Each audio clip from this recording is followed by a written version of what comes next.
Hello, I'm Bill McCartney, and this is race 3 of the AAMI Sydney Challenge for 18-foot skiffs. And what a fantastic contest we've got here between Prudential and Xerox. We have with us again our expert commentator, Warwick Rooklin. Warwick, who's going to do the business today? Well, Rob Brown said to me just a while ago, he's going to do whatever it takes to nail Phil Barnett today. Well, that should make for a very interesting start as we go out onto the water for race 3. A soft and rather fluky southeasterly, even softer than yesterday, making life very difficult. Coming in for a start at the top end, we see Cruising Rangoon going for a bolter. They're coming in on the port tack. We're on board with tip-top wide high five, Andrew Cuddy. Okay, what's the balance, mate? You've got to be very careful in this light air not to disturb the boat. Prudential tacking away early, and Cruising Rangoon has pulled the coup of the century, port end, and crossed the entire fleet. They are leading for the first time in his career. Barry Watson on board and driving the Cruising Rangoon today. Tommy Rutherford, the usual skipper, has suffered some breakages to his body as a result of racing these machines. So Barry Watson has taken over, and Barry, one of the grand characters of 18-foot skiff racing, hasn't been around much just recently. There he is, going in board with the yellow cap. That's Barry Watson, and he's a real character, and he's out there for the first time this season driving the Cruising Rangoon. He's headed out in the same direction as Prudential. Rob Brown, the skipper, here hanging on to that tiller extension, heading out to the right-hand side of the course, searching for that elusive breeze and trying to get an advantage over the other skiffs who went out to the left-hand side of this course. Tasmania naturally different, also coming out this way with tip-top wide high five. Okay. And they don't look around just to look at the pretty harbour, because they're looking around all the time to check out where their opposition is, where they are in relation to them, and what's happening with the breeze. And it's all a bit like a chess match as they go up these windward beats. And the person that gets it right usually gets big dividends by getting to the top mark first. The crew on Bank of New Zealand, Charlie Diekman in the foreground, Cameron McDonald behind him, then skipper Scott Ramsden obscured and sailing very smoothly indeed. The breeze are very, very tricky, 5 to 8 knots southeasterly, and Bank of New Zealand at the moment seems to have come out of that rather confused period just after the start of these races. They're doing very nicely. They're coming up now to cross tacks with Prudential, and right out there underneath Sydney Harbour Bridge is the Cruising Rangoon. They've changed directions. They look to me like they're in a bit of a hole in the breeze. And indeed, now that they've changed directions, we're looking over the shoulders of the boys on board Prudential, and we saw Elabache cross well ahead of them. And Bank of New Zealand now doing the same thing. Xerox doing the same. Bank of New Zealand doing very nicely indeed. And I do believe Elabache in the lead. Here we go. On board tip-top wide high five. Through the tack. Going from one side of the boat to the other. Elabache out on the right. Now, there's a lot of crossing going on here. And basically, the course is a bit like a chessboard, and they can go one side or the other, and the breeze is changing all the time, so there's a lot of tactics and science involved in this. And the people that can get to the new breeze, you know, fresher breeze or a better angle of the breeze, usually get up to the top mark first. And this is where we see who's in front. When the skiffs cross like that, even though they're going in different directions, that tells us who is in front, and thus you can see Skilled Engineering actually went round behind Elabache and Bank of New Zealand, which means that we've got Elabache leading, Bank of New Zealand third, and looking at tip-top wide high five crossing in front of Xerox just there, indicates to me that they are indeed in third position, and that's the way it looks as they now go in behind Bank of New Zealand. Now, the reason they had to go behind Bank of New Zealand then was because, a bit like the road, they had to give right of way. And the course today, starting at Taylor's Bay, up around Shark Island, back to Taylor's Bay, and they do that twice. And as we get up towards the top end of the course for the first time, the race has closed right up here now. Elabache perhaps still a narrow leader. Bank of New Zealand still in there. Now Skilled Engineering coming into the picture as well. Nothing in it at the top end. This is the third heat of the AAMI Sydney Challenge. Skiffs now changing directions. Bank of New Zealand, Xerox and Elabache changing directions now, getting up towards the top end of the course for the first time. Nothing in this race at all. We're on Sydney Harbour, and this racing is all a part of the centenary of the Sydney Flying Squadron, Australia's oldest open boat sailing club here in Sydney. The place to go in Sydney if you'd like to pick up a ferry and come out and watch the racing. And they're conducting this racing for us today, and what a great race it is. Very, very soft airs, but a terrific contest between Elabache, Bank of New Zealand and Xerox. Yes, and all three of these boats have elected to go on the western side of Shark Island, so a different view to the tactics today. The water very smooth, and that's suiting Elabache and Bank of New Zealand. And Xerox, through the wind shifts, has gone from third to first, so the breeze is always changing. Elabache going through the tack. Neil McDonald stumbles there. Oh, you need a capsize. Let's go. And they just saved that. So even in this light breeze, it's very easy to lose these boats. Xerox rounds first. Going for the set. A little bit of a wine glass, a tangle. Slowly comes out, but not a good set on Xerox. And there it goes, it sets now. Around second was Bank of New Zealand. Coming up to the mark now on board Tip Top White High Five. And look at Prudential, they're buried in the pack. Rob Brown will not be liking this one bit. He needs to get out there and attack Xerox. Round goes Tip Top White High Five, and indeed Rob Brown finds himself with his crew buried in the bunch here at the top end of the course, and there she is back in fourth. I would think Cruising Rangoon might argue that they might have a bit of a call on fourth as they come round that top mark, so certainly Barry Watson doing a great job in Cruising Rangoon today, up there with the champions in this 2 seasons old skiff and doing extremely well. Now, it's very much a question as to who is going to go the right direction here. They're inside Point Piper. Xerox leads, but she has to make a decision. Phil Barnett has to make a decision as to when to change directions, to jibe the skiff and start heading down towards the bottom end of the course. The wind is coming through in fits and starts from different directions and different strengths, and it's the crew that make the right decision that will get out ahead. And in fact, Cruising Rangoon is in front of Prudential and mounting a challenge on Elabache, so this is unbelievable. They are right out there with the front-running bunch. Xerox jibes, changes direction, pulls the spinnaker on and accelerates the boat back up to speed again. On board Tip Top White High Five. I don't think that's the way to go. Discussing tactics. Andrew Cuddy expressing the opinion that Rob Brown is going the wrong way. These guys are certainly further down the course than Rob Brown in making their decision to change directions, and Andrew Cuddy and Tip Top expressing the opinion that Rob Brown went too early. He's out to the right of this picture at the moment. There he is, much higher up on the course, so Rob Brown taking a chance to try and make up some ground. At the moment, his arch rival Phil Barnett is way out ahead and looking very much in control of this race. Elabache ahead of Prudential. Adrian Cahalan still right in contention in this race. She's still got some territory to catch up on Phil Barnett in Xerox, and at the moment Xerox in excellent pressure and going very nicely. Here's one that's got the boys on board at the moment cranking their way down towards the bottom end of the course, in charge of this race. Despite the fact that the pressure is soft, they're generating maximum pressure out on the wings there. Breeze coming and going, and just as we looked then, we saw Xerox fall into a bit of a hole in the breeze, and underneath them Bank of New Zealand seems to be in slightly better pressure. Now Xerox has the pressure back again, and she has a good lead at the moment. Phil Barnett in charge. Yes, and this is what Rob Brown was punting on. He jibed early and he was hoping the breeze would come in, but the breeze is starting to fall away again, so conditions changing every second and very tricky today on the harbour.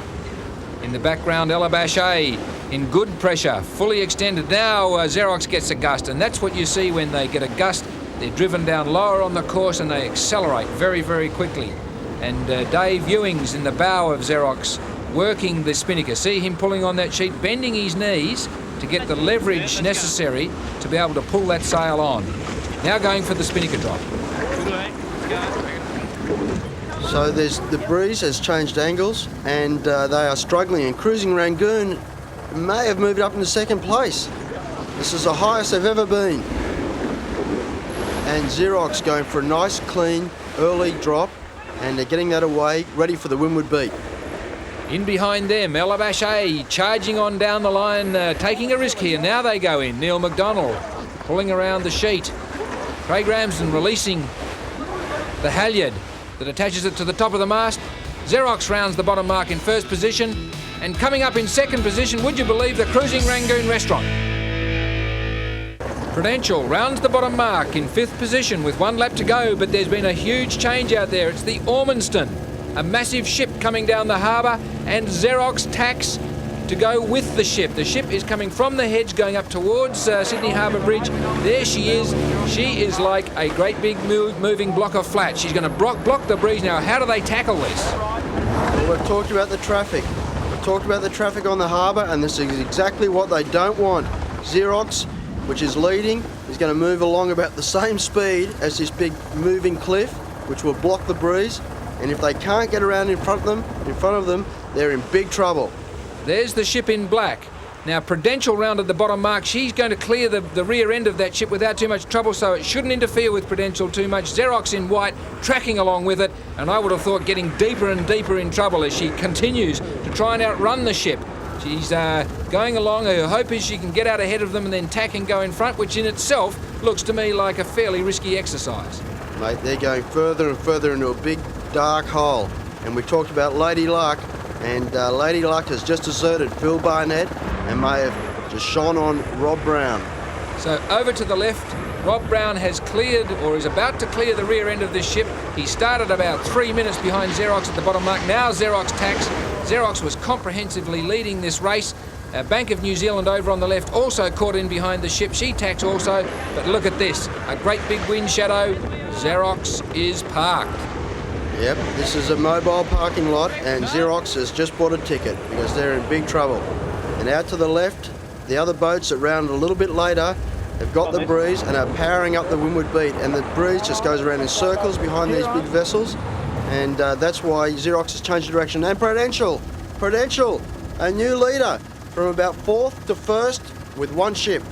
Goodness gracious me, the difference in all of that is just absolutely unbelievable. At the bottom mark, Xerox was at least 3 minutes ahead of Prudential. Prudential looked to have completely and utterly found the exit sign, and now no wonder Rob Brown's looking pleased, because suddenly, as a result of the Ormonston coming through, Prudential is leading this race, and Xerox and Bank of New Zealand, now starting to come out towards the right-hand side of the course, having cleared that ship at last, are in deep trouble.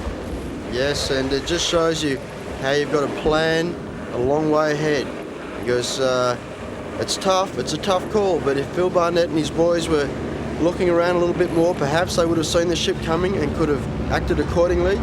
But they came up on that windward beat, and that big cliff was just sitting there, and they just went straight out the back door. And Rob Brown looking around and will be going, "Thank you very much, I will take that and I'll run with it." Well, he certainly has run with it. They've cleared very nicely from that bottom mark now, as did Cruising Rangoon Restaurant. Cruising Rangoon Restaurant is also very much in this race at this point in time, but there we can see the gap. There's Bank of New Zealand in the foreground. In the background is Prudential, then Shark Island in behind Prudential, so they're about to go up around Shark Island, and Prudential now leading this race by, I don't know what margin, probably around about 30 seconds from Bank of New Zealand, although the wild card once again is the Cruising Rangoon Restaurant, who's still right in there. Yes, and very comfortable on board Prudential. Just adjusting the gear. Dave Slennett leaning in there, picking up one of those lines. There's a lot of control lines that come out to the sides of the wings, which control the shape of the mast, or the shape of the sail rather, through controlling the mast and so forth. It's just like an aeroplane wing with flaps and all that type of thing. And they can adjust the amount of power they get out of the sails by moving the control lines. From Prudential, we pan across and find Xerox and Elabache now well behind. Opera House in the background, but Phil Barnett would be feeling just absolutely rotten. There he was, a clear leader, and now 5 minutes later he's out the back door, and look at that, Prudential crossing well ahead of Xerox now, and in the contest between these two, it really is coming down between these two now. And in this race, Rob Brown's had a great stroke of good fortune. And there's a good shot. If the people look closely to the trapeze belts in that last shot, they'll see a lot of padding around the back of those fellas, and that is actually weight. They carry weight in those trapeze belts to help them keep the boats level and get more horsepower out of them. Prudential now up towards the top end of the course for the final time. Emerged from the confusion of that gigantic big ship supremely once again.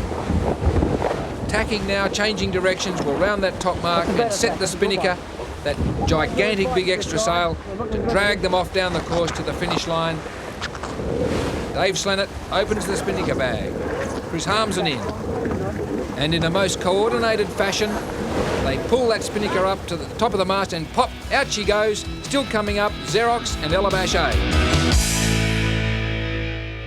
The final run, and Prudential has got the lead, and it's a huge lead over Xerox. And the Cruising Rangoon up there in third, mixing it with the hot shots. And applying a bit of pressure to Phil Barnett. This is unbelievable. Xerox going for the hoist. It's a good hoist. And the spinnaker set straight away. That's what they need. Elabashe rounding fourth. Prudential changing directions and must now be very close to laying a line down to the bottom mark. Now not far away from pulling off an improbable, a rather unpredictable victory as Xerox now passes, going back down the course. Tip-top White High Five and Skilled Engineering back there in 6th and 7th battling it out. But to give Phil Barnett his due, he has done very well to get back up into second. On board Tip-top White High Five, Andrew Cuddy finding a big hole in the breeze. Yes, and Cruising Rangoon actually closing up a little bit there. The breeze coming out of Rose Bay, carrying them down where Xerox was out of breeze. Xerox jibes, knowing they're in a bit of trouble.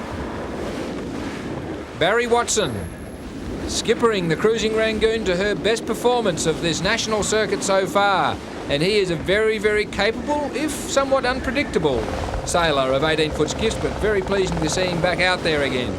Rob Brown in Prudential obviously doing everything nice and easy just now. The three crewmen fully extended on the wings. They're in good pressure, and it appears to me that they're going further and further away. And there they are, right down at the far end of the picture there, with a big lead over Xerox. Elabashe just coming down now, and Bank of New Zealand. They're 4th and 5th. Rounding the top mark for the final time. It's Tip-top White High Five with head cam. Going for the hoist. Spinnaker being pulled to the top of the mast. Go, Mike. And then it has to be pulled out to the end of the spinnaker pole before the sheet can be pulled on and get any power out of it. Good set. And Andrew Cuddy, pleased with the work done by his crew, having a great battle with Skilled Engineering. Rob Brown and the crew on board Prudential look back, and I think they look very relaxed indeed. Rob Brown sitting in a little bit now, taking a little bit of the pressure out of it to run a bit squarer down towards the bottom end of the course. They must be happy to see this terrific battle going on for 3rd, 4th and 5th, presuming Cruising Rangoon has been able to hang on to 2nd. The most significant aspect of what's occurred here is that Xerox has slipped back from clear 2nd, maybe as far back now as 5th, so Phil Barnett doing it tough out there today. Yes, and Rob Brown out there in clear air, looking behind, no pressure. All he has to do is take his boat home without a major mistake, and he will take the initiative in the AAMI challenge. Phil Barnett on board Xerox has made a bit of a move here. He was just a couple of seconds ago in behind Elabashe in the foreground, but he's been able to sail past them, and Prudential goes through to win this race and get right up there in this series. A very steady, a very good performance from Rob Brown, but Warwick, you'd have to say that that ship coming through the fleet in the middle of the race certainly did them some good. Yes, Sir Robert Brown can thank his lucky stars for that one, because he nearly lost the whole championship there. If he'd been buried where he was, it would have been all over, but that ship turned the whole face and the outcome of the race right around, and Rob now has a clear lead in the AAMI challenge and takes the initiative in the whole Grand Prix circuit. Prima Drinks and Tasmania naturally different, making their way down towards the finish line, but the final results of Heat 3 as we see them, Prudential the winner, and of course Xerox back there in 3rd after encountering the ship. Progress points after 3 heats of this event, Prudential the clear leader. Cruising Rangoon, a great performance today. Here's their skipper, Barry Watson. Oh, it was really good. The old adrenaline was pumping, you know, that's for sure. I think it was the old story about, you know, we were in a place where we weren't used to, and I think we sort of put our foot in it a bit towards the end, but certainly we were really happy with the way we performed today. There's no doubt about that. It's a long time since you've sailed an 18-footer. Tell me how it felt personally. Oh, it was very satisfying. Like just to get around the track in one piece and not make any major mistakes is always it was always a good feeling one of these. But actually to get up and mix it amongst and beat a few of the good boats for a change is was very satisfying. That really was a horror race for the Xerox team, but despite the intrusion of that 20,000 tonne ship, they can still win this event. We'll see how they go tomorrow when we return for race 4.